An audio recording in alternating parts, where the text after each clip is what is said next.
to say, though, that I do think that we've had a real problem with our federal education policy. First of all, I do feel that education is a national responsibility. It has been left to the smallest form of government, the school district, often a town or maybe half of two towns or something like that. And here we are, and not just for the kids, which is very important, or for the teachers, but for our economy. We need to have some national standards, but we also need to have national resources and a national investment in what we all know is the future of our economy and our country.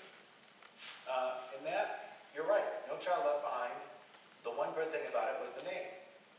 And it hasn't lived up to it. Right, so you know, so here I am criticizing the Bush administration. Well, guess what? The Obama administration came in, it's not much better. In fact, the one thing that was good, the name, is the only thing they changed. Now they got raised to the top. It's the same thing. It's too much imposing standards from above.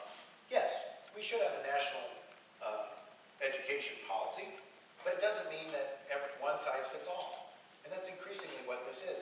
And it's taking federal education dollars, and it's basically saying, okay, well, since we don't have very many federal education dollars, we're going to have competitions. And this state and that state and that state, you'll all compete. But it isn't even like the students and how they do, or it's certain kinds of policies that make sense for some parts of the country, but may not make sense for others. And yet, if you don't fit the mold they want, we're going to start cutting your funding. And so even though New York is a race to the top state, the lion's share of the funding we're not eligible for, simply because of the makeup of our political system or what have you. And I would submit to you that students should not be held responsible for that. That students should be held, and that we should have an education system that is not playing favorites.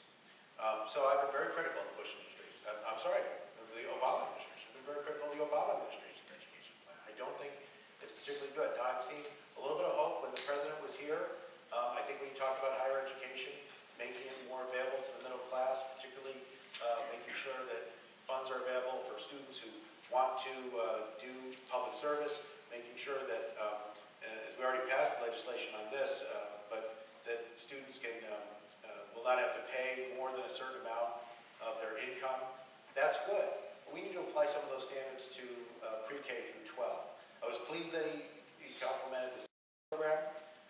But I'd like to see more done in the administration to help programs like Say Yes that are trying to make strides, but frankly could use a few more resources to make sure